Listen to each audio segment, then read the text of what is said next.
আল্লাহ রাসূল সাল্লাল্লাহু আলাইহি ওয়াসাল্লাম একদিন আবু জাহেলের বাড়িতে গিয়েছে। ঝড় পানি বৃষ্টি শুরু হয়েছে। এমত অবস্থায় হযরত রাসূলুল্লাহ সাল্লাল্লাহু আলাইহি ওয়াসাল্লাম নবী করিম সাল্লাল্লাহু আলাইহি ওয়াসাল্লাম আবু জাহেলের বাড়িতে গিয়েছে। আবু জাহেলের বাড়িতে গিয়ে দরজায় ঠকঠক করে বাড়ি দিয়েছে। আবু জাহেল সঙ্গে সঙ্গে দরজা খুলে দিয়ে সে বলছে, ও মুহাম্মদ, তুমি কি জন্য আমার কাছে এসেছো? আল্লাহ রাসূল বললেন, ও আমার চাচা, আমি অন্য কোনো উদ্দেশ্যে আপনার কাছে আসি নাই। আমি এসেছি আপনি যদি পড়ে নিতেন কালিমা লা ইলাহা ইল্লাল্লাহ, লা ইলাহা ইল্লাল্লাহ, লা ইলাহা ইল্লাল্লাহ, লা ইলাহা ইল্লাল্লাহ মুহাম্মাদুর রাসূলুল্লাহ সাল্লাল্লাহু আলাইহি সাল্লাম। ও আমার চাচা, আপনি যদি এই কালিমাটা পড়ে নিতেন বড় ভাগ্যবান হয়ে যেতেন। আপনি ঈমানদার হয়ে যেতেন। কিয়ামতের ময়দানে আপনার জন্য আমি সুপারিশ করতে পারতাম। আপনি ঈমানদার হয়ে যেতেন, বড় ভালো হতো। আবু জাহেল বলল, ও মুহাম্মদ, তুমি আবার পুরাতন কথা আমার কাছে নিয়ে এসেছো। তুমি এখান থেকে ভাগো। বিশ্বনবী সাল্লাল্লাহু আলাইহি সাল্লাম কাকুতি মিনতি করতে লাগলেন। এদিকে বসে নিতে হবে। বলে দাও, বলবো। মেয়েদের জাম হয়ে গেছে, ওটা একটু সাইডে খোলা আছে। আপনাদের ভাই সকল যেনারা আসছেন, এনারা যেখানে বসে আছেন এনারাই থাক, না হলে উঠতে গেলে আবার ঝামেলা হবে। যেনারা আসছেন এই সাইডে একটু চলে আসুন। আর বিশেষ করে যেনারা মাদ্রাসাকে খুব ভালোবাসেন, যাদের যত বেশি ভালোবাসা আছে, আপনারা এই মজলিসটাকে যদি সুন্দর থেকে সুন্দর করতে চান, এটা কি আপনাদের অন্তরে আছে? কার কার অন্তরে আছে যে মাদ্রাসা খুব সুন্দরভাবে হোক, এই মজলিসটা আমাদের সুন্দরভাবে হোক? কার কার অন্তরে আছে একটু হাত তুলে দেখান দিনি, দেখি কজন মানুষের মধ্যে মাদ্রাসার মহব্বত আছে। তাহলে একটু আসতে হবে এইদিকে উঠে। যাদের মহব্বত আছে তাদেরকে সামনে আসতে হবে। দেখবো এবার কাজে হচ্ছে কিনা। শুধু যদি মুখেই বলা যায় আমি আল্লাহ রসুলকে খুব ভালোবাসি, আর কাজে কর্মে যদি আমি না দেখাতে পারি ভাই সকল, তাহলে কিন্তু আল্লাহর নবীর মহব্বত হতে পারে না। সামনের দিকে লোক বসে, মানে মেয়েরা বসে আছে। আচ্ছা, মা বোনেরা সামনের দিকে একটু আপনাদেরও এগিয়ে আসতে হবে। পিছনের দিকে অনেক মা বোনেরা ভিড় করেছে, তাদের জায়গা হচ্ছে না। যার কারণে আপনাদেরকে বলবো, যেনারা সামনে খালি জায়গা আছে, আপনারা একটু সামনের দিকে এগিয়ে এসে এক অপরের সহযোগিতা করে সকলকে আপনি বসার সুযোগ করে দেন, সকলকে শোনার সুযোগ করে দেন। মাশাআল্লাহ, বহু মানুষের মহব্বত অবশ্যই আছে, যার কারণে বলার সঙ্গে সঙ্গে অনেকেই উঠে এসেছেন আমাদের এই সামনে। আমি আরো বলবো, নিশ্চয় আপনাদেরও মহব্বত আছে, সকলেরই মহব্বত আছে এই মাদ্রাসার উপরে। যে এই মাদ্রাসা থেকে হাফিজে কোরআন হোক, আলিমে রব্বানি হোক, এটা তো দরকার। যার কারণে আমরা যদি সহযোগিতা করি, সর্বদিক দিয়ে সহযোগিতা করি, অবশ্যই আপনাদের এই মাদ্রাসা একদিন এমন উঠে দাঁড়াবে, এমন বড় হয়ে দাঁড়াবে, যেখান থেকে হাফিজ বেরোবে, এখান থেকে কারি বেরোবে, এখান থেকে আলিম বেরোবে। আপনারা ধন্য হয়ে যাবেন, পুরো এলাকাবাসী, গ্রামবাসী ধন্য হয়ে যাবেন। যার কারণে আমাদের সহযোগিতা করতে হবে। তাই আমরা সকলেই সহযোগিতা করব। যেনারা আসবেন আমার সামনের দিকে এসে বসে যাবেন, পিছনের দিকে না বসে সামনের দিকে এসে বসার চেষ্টা করবেন। রাসূলুল্লাহ সাল্লাল্লাহু আলাইহি সাল্লাম আবু জাহেলকে যখন এই ধরনের কথা বললেন, আবু জাহেল আল্লাহ রাসূলের মুখে থু করে থুতু দিয়ে দিল। আল্লাহ রাসূল সাল্লাল্লাহু আলাইহি সাল্লাম থুতুটা সঙ্গে সঙ্গে মুছে ফেললেন। মুছে ফেলার পরে বললেন, ও আমার চাচা, আপনি আমার মুখে থুতু দিয়ে বড় ধন্য হয়ে গেছেন। আমার মুখে থুতু দিয়ে বড় আপনি আরাম পেয়ে গেছেন, শান্তি পেয়েছেন। ও আমার চাচা, একবার যদি আপনি কালিমা পড়ে নিতেন আমি বড় খুশি হয়ে যেতাম। আবু জাহেল সঙ্গে সঙ্গে দরজা বন্ধ করে দিল। আল্লাহ রসুল সেখান থেকে ফিরে আসলেন। আল্লাহ রসুল সাল্লাল্লাহু আলাইহি সাল্লাম বদলা নিলেন না। যদি চাইতেন ওই রকম আবু জাহেলকে একটি থাপ্পড় মেরে বদলা নিয়ে নিতেন, কিন্তু আল্লাহ বলেছেন অসবির আলা মা সাবাক। আল্লাহ পাক রব্বুল আলামিন কোরআনুল কারীমের মধ্যে বলেছেন অসবির আলা মা ইয়াকুলুন। হে মুহাম্মদ, তারা যা কিছু বলে তার উপরে তুমি সবর করবে। আল্লাহ রাসূল সাল্লাল্লাহু আলাইহি ওয়াসাল্লাম সবর করে নিলেন। আল্লাহ রাসূলের এত শক্তি থাকার সত্ত্বেও সবর করলেন। আমরা কি জানি আমার নবী, আপনার নবী সরওয়ার কায়নাত সাল্লাল্লাহু আলাইহি সাল্লামের কত শক্তি দেওয়া হয়েছিল? আল্লাহ রাসূলের কত শক্তি দেওয়া হয়েছিল জানেন আপনি? বিশ্বনবী সাল্লাল্লাহু আলাইহি ওয়াসাল্লাম তিনি যদি চাইতেন ওই রকম আবু জাহেলকে এক থাপ্পড় মেরে কোথায় যে উড়িয়ে দিতে পারতেন। আল্লাহ রাসূল কিন্তু বদলা নিলেন না। রাসূলুল্লাহ সাল্লাল্লাহু আলাইহি ওয়াসাল্লামের এত শক্তি ছিল। আরব দেশের একজন রুকানা বলে একজন মানুষ ছিল, যে বাহাদুর নামে সে পরিচিত, বিশাল বড় বাহাদুর। সে ইসলাম কবুল করে নাই রুকানা। এত বড় বাহাদুর, ইতিহাসের পাতায় পাওয়া যায় যে উটের চামড়া, উট জবাই করার পরে উটের চামড়া নিয়ে এসে পেড়ে দেওয়া হতো। তারপরে ওই রুকানাকে বলা হতো যে মাঝখানে বসো।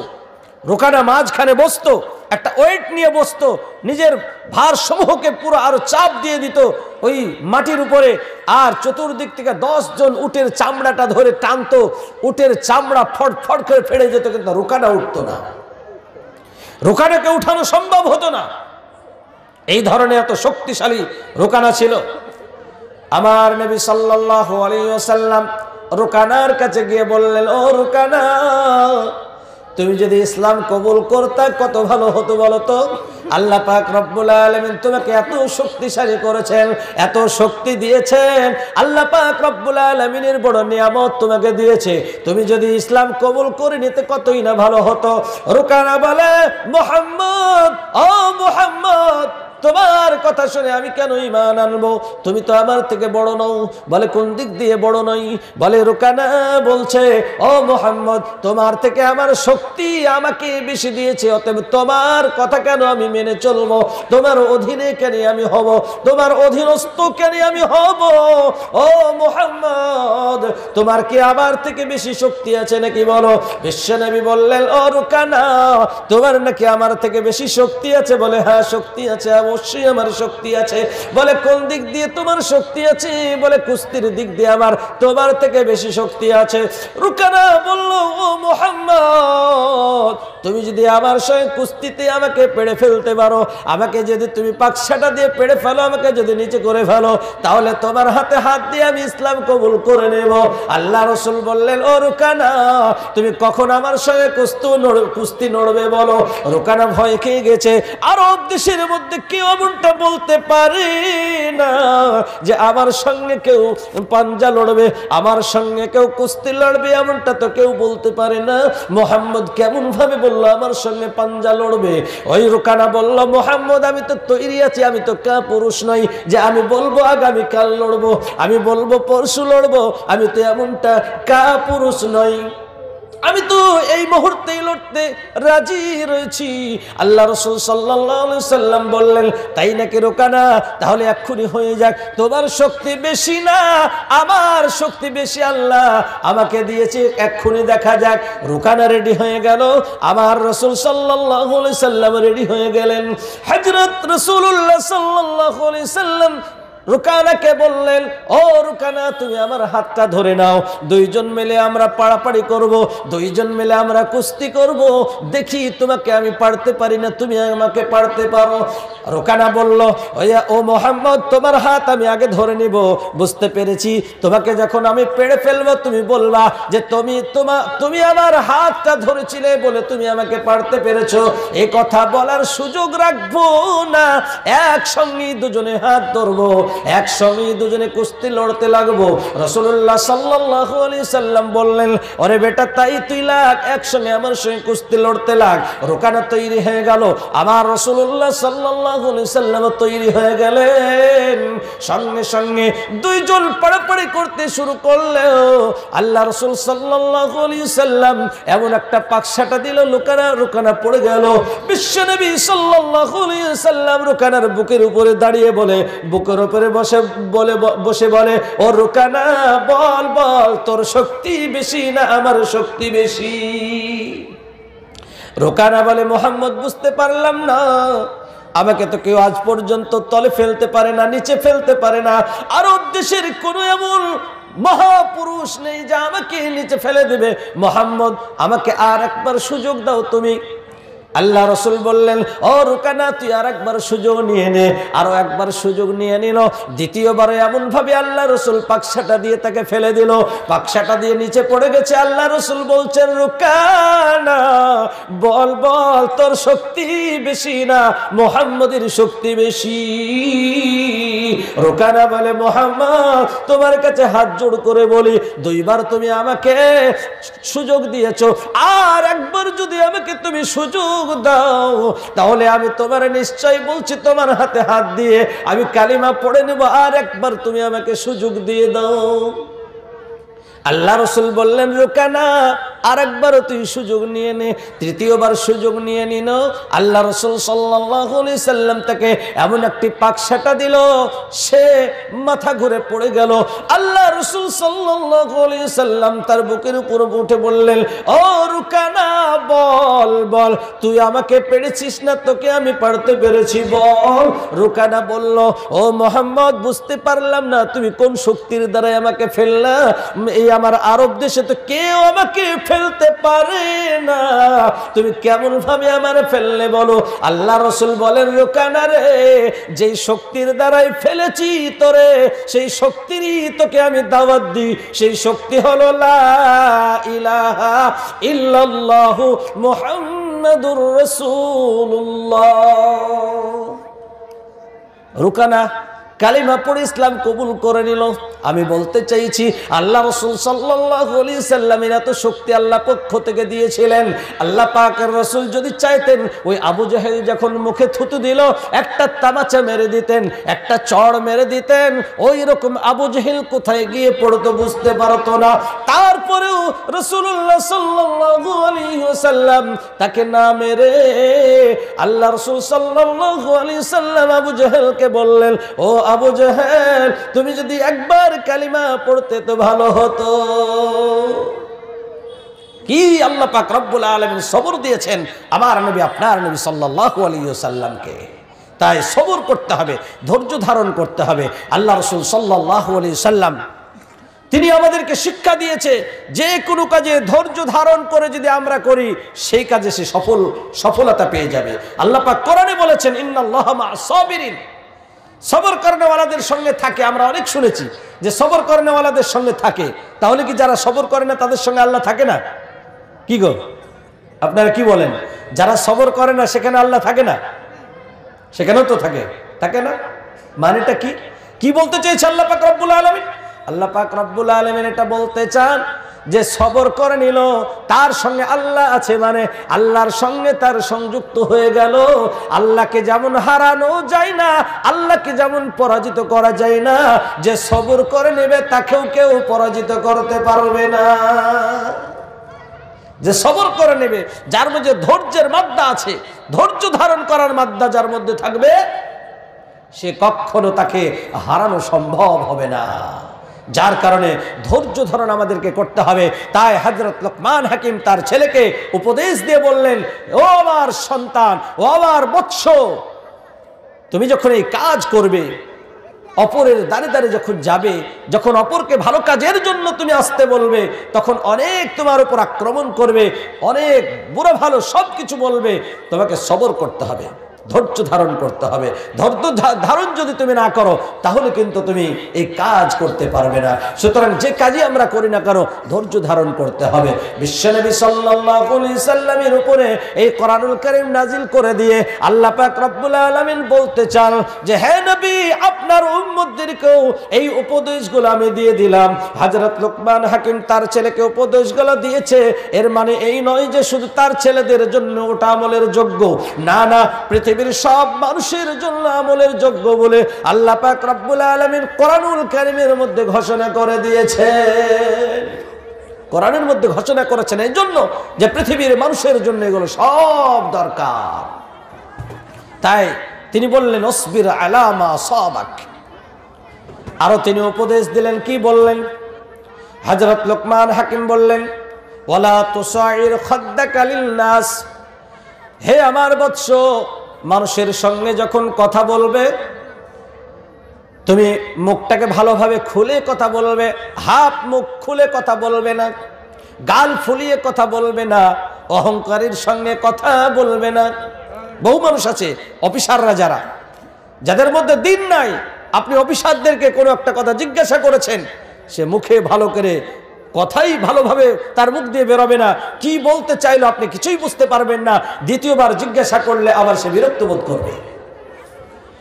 আল্লাহ পাক রব্বুল আলামিন শিক্ষা দিচ্ছেন, হযরত লুকমান হাকিম তার ছেলেকে বলেছে, এটা আমার উম্মতের নবীর উম্মতের জন্য প্রযোজ্য হবে, নবীর উম্মতের জন্য দরকার হবে। যার কারণে আল্লাহ রাসূল সাল্লাল্লাহু আলাইহি সাল্লামের উপরে এই কোরআনের উপদেশগুলো দিয়ে এই উম্মতকে শিক্ষা দিতে চাইছেন, হে নবীর উম্মতেরা, তোমরা যেন কখনো অহংকার করো না, অহংকারে বেশি তোমরা চলো না। হযরত লুকমান হাকিম আরো তারপরে উপদেশ দিলেন, তিনি বললেন, ওয়ালা তামশি ফিল আরদি মারহা,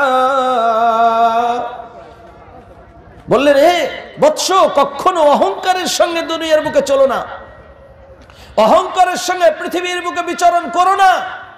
অহংকারীকে ভালোবাসে না কে? আল্লাহ পাক রব্বুল আলামিন। তিনি অহংকারীকে ভালোবাসে না। যারা অহংকার করেছিল ধূলিসাৎ হয়ে গিয়েছে, তাদের কোনো নামগন্ধ নাই। আছে ফেরাউন বলেছিল, আমি নিজে আল্লাহ, আমি নিজে রব। বড় শুধু রবি বলে নাই, সে বলেছিল আনা রব্বুকুমুল আলা, আমি সব থেকে বড় আল্লাহ, আমি সব থেকে বড় রব। এ কথা ফেরাউন দাবি করেছিল। আল্লাহ পাক রব্বুল আলামিন তাকে এমন ভাবে দুনিয়ার মধ্যে তাকে কষ্ট দিয়ে দুনিয়ার মধ্যে মেরে দিয়েছেন। আল্লাহ পাক রব্বুল আলামিন তাকে আযাবের মধ্যে গ্রেফতার করেছেন। সুতরাং আল্লাহ পাক রব্বুল আলামিন অহংকারীকে কখনোই ভালোবাসেন না। অহংকারীদেরকে আল্লাহ পাক রব্বুল আলামিন ভালোবাসেন না, তাকে ডুবিয়ে দিয়েছে। ফেরাউন ডুবছে, পানিতে যখন ডুবছে তখন বলছে, আমানতু আন্নাহু লা ইলাহা ইল্লাল্লাযী আমানাত বিহি বানু ইসরাঈল। হে মূসা, ও মূসা, তোমার রবের উপরে আমি ঈমান আনতেছি। বানু ইসরাঈল যে রবের উপরে ঈমান এনেছে, সেই রবের উপর আমিও ঈমান আনতেছি, আমার ঈমানটাও তুমি কবুল করে নাও। আল্লাহ পাক রব্বুল আলামিন কোরআনের মধ্যে বলে দিয়েছেন, সেই দিন হযরত মূসার মাধ্যম দিয়ে তাকে বলা হয়েছিল, ফেরাউনকে বলা হয়েছিল, আল আল ওয়াকাদ আসাইতা ক্বাবলু ওয়া কুনতা মিনাল মুফসিদিন। হে ফেরাউন, তুমি এখন ঈমান আনবা, এই সময় তুমি ঈমান আনবা, তোমার ঈমান আনার সুযোগ আর নাই, তোমার গড়গড়া চলে এসেছে। কেননা যখন মৃত্যু মুখে পতিত হয় গড়গড়া চলে আসে, তখন আর ঈমানের কোনো সুযোগ থাকে না, তোমার আর ঈমানের সুযোগ নাই। বরং আল্লাহ পাক রব্বুল আলামিন বললেন, তুমি এত বড় অহংকারী, তুমি এত বড় গুনাহগার যে পৃথিবীর বুকে কেউ আজ পর্যন্ত বলেনি যে আমি আল্লাহ, আমি রব, আমি সব থেকে বড় রব। এই কথা কেউ কোনোদিন দাবি করে নাই রে ফেরাউন। তুই দাবি করেছিস, আমি পরবর্তী মানুষদেরকেও তোর এই বদনটাকে, তোর এই শরীরটাকে আমি পরবর্তীতেও আমি মানুষকে দেখাবো। আল্লাহ পাক রব্বুল আলামিন সেই সময় আল্লাহ পাক রব্বুল আলামিন হযরত মূসার মাধ্যম দিয়ে তাকে বলে দিয়েছিলেন, সে কথা কোরআনের মধ্যে বলছেন, ফালইয়াউমা নুনাজ্জিকা বিবাদানিকা লিতাকুনা লিন-নাসি আয়া। আল্লাহ পাক রব্বুল আলামিন বলছেন, ও নবী গো, আমি সেই দিনই বলে দিয়েছিলাম ফেরাউনকে যে, ও ফেরাউন, তোর এই শরীরটাকে আমি কিয়ামত পর্যন্ত রাখবো এবং তোর শরীরটাকে বহু লক্ষ লক্ষ কোটি কোটি মানুষ তোরে দেখবে, হাজার হাজার বছর পরেও তোরে দেখবে। আজও আছে। আজ থেকে 4500 5000 বছর আগেকার কথা। আমার নবী সাল্লাল্লাহু আলাইহি সাল্লামের 4000 বছর আগে হযরত মূসা আলাইহিস সালাম এসেছেন দুনিয়াতে। তাহলে 5000 5500 বছরের আগেকার কথা আল্লাহ পাক বলেছিলেন ফেরাউনকে যে, তোর এই শরীরটাকে আমি রেখে দেব, কেউ গ্রহণ করবে না, তোর কেউ গ্রহণ করবে না। কোটি টাকার মালিক দেখো অভাব হয় না দূর, গরিব ঘুমায় আরাম করে মনটা বাহাদুর। ফেরাউনের লাশটা দেখো মিশর জাদু ঘরে, খাই না মাটি পোকা মাছি সবাই ঘৃণা করে। তার দেহটা কিছুতেই খাবে না, পানিতেও খাবে না, পানিতেও পচবে না, কোনো পোকা মাকড়েও খাবে না। আল্লাহ পাক রব্বুল আলামিন অঙ্গীকার করেছেন যে তোর শরীরটাকে এইভাবেই আমি রেখে দেব। একটাই কারণ, অহংকার। আল্লাহ পাক রব্বুল আলামিন বলেন, ওয়ালা তামশি ফিল আরদি মারহা ইন্নাকা লান তাখরিকাল আরদা ওয়া লান তাবলুগাল জিবালা তুলা। হে পৃথিবীর বুকের মানুষেরা, অহংকার করে কি করবে তোমরা বলো? তোমাকে যে আমি মাটি দিয়েই তৈরি করেছি, এই মাটির উপরে তুমি মচমচ করে চলো। তুমি মনে করেছো বড় হয়ে গিয়েছি, তুমি কি তোমার মচমচ করে পা ফেলে এই মাটিকে তুমি ফাটাতে পারবে নাকি? তুমি তো মাটিতে ফাটাতে পারবে না। তুমি এত লাফালাফি করো কেন? লাফালাফি করে তো পাহাড়ের সমতুল্য হতে পারবে না। অলাম তাবলুগাল জিবালা তুলা, পাহাড়ের সমান তো তোমার হওয়া সম্ভব নয়। এত লাফালাফি কিসের? সুতরাং অহংকার করা, এটা আল্লাহ পাক রব্বুল আলামিন কোনোদিনই পছন্দ করে নাই। তাই আমাদের মধ্যে কোনো দিক দিয়ে অহংকার করা ঠিক হবে না। যে কোনো দিক দিয়ে হোক না কেন, অহংকার আল্লাহ পাক রব্বুল আলামিন পছন্দ করেন না। সুতরাং অহংকার থেকে আমাদেরকে বেঁচে থাকতে হবে। কোন রকমের কোন দিক দিয়ে যেন আমার মধ্যে অহংকার না চলে আসে, যে এই ব্যাপারে আমি সবকিছু জানি। আনানিয়াত, আমিত্ব ভাব যাতে কোনো ব্যাপারে না চলে আসে, আল্লাহ পাক রব্বুল আলামিন পছন্দ করেন না। হযরত লুকমান হাকিম তার ছেলেকে যার কারণে বলে দিলেন যে ওয়ালা তামশি ফিল আরদি মারাহা। আর তিনি বললেন 9 নম্বর, তিনি বললেন অকসিদ ফি মাশইক, হে আমার বৎস, তুমি যখন রাস্তাঘাটে চলবে মধ্যপন্থা অবলম্বন করে চলবে। এমন স্পিরিটেও যাবে না, এমন আসতেও যাবে না মানুষ দেখে মনে করবে তুমি অসুস্থ, এমন ভাবেও তুমি চলবে না। এমন স্পিরিটেও যাবে না, অ্যাক্সিডেন্ট হতে পারে না।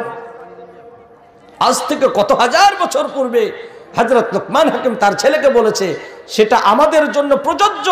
এই উম্মতের জন্য জরুরত আছে, এই উম্মতের জন্য প্রয়োজন আছে কিয়ামত পর্যন্ত।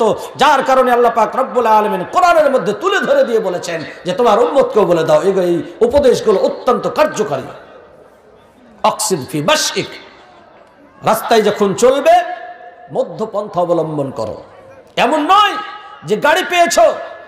আজ আমাদের যুবক ভাইয়েরা, ইয়াং ভাইয়েরা কাজ করে আসে কেরালা থেকে, বিভিন্ন জায়গা থেকে, চেন্নাই থেকে, ব্যাঙ্গালোর থেকে।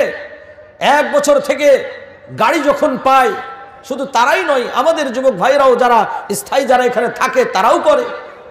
তাদের হাতে গাড়ি যখন পড়ে যায় রাস্তাঘাটে, ওর জোরে যাওয়ার কোনো প্রয়োজন নেই, তারপরেও সেই এমন স্পিরিটে গাড়ি চালায়। অ্যাক্সিডেন্ট ভরি ভরি আমরা চোখে দেখছি, তারপরেও কিন্তু আমরা সজাগ হচ্ছি না। যেটা আল্লাহ পাক কোরআনের মধ্যে বলে দিয়েছেন, ওয়াকসিদ ফি মাশইক, রাস্তায় যখন চলবে তখন মধ্যপন্থা অবলম্বন করো। আল্লাহ পাক রব্বুল আলামিন ইসলামের মধ্যে সবকিছু বলে দিয়েছেন আমাদেরকে। শুধু আমাদের চোখ নেই, আমরা পড়তে জানি না, আমরা জানতে শিখি নাই যে কোথায় আল্লাহ পাক রব্বুল আলামিন কি বলেছেন। সুতরাং আমাদেরকে রাস্তাঘাটে যখন চলবো, আমাদেরকে সেইভাবে মধ্যপন্থা অবলম্বন করে চলতে হবে। 10 নম্বর তিনি আর একটি উপদেশ দিলেন। কি বললেন? ওয়াগযুদ মিন সাউতিক, হে বৎস। হযরত লুকমান হাকিম তার ছেলেকে বললেন, যেটা আল্লাহ পাক কোরআনে তুলে ধরেছেন, আমাদের জন্য এটা দরকার।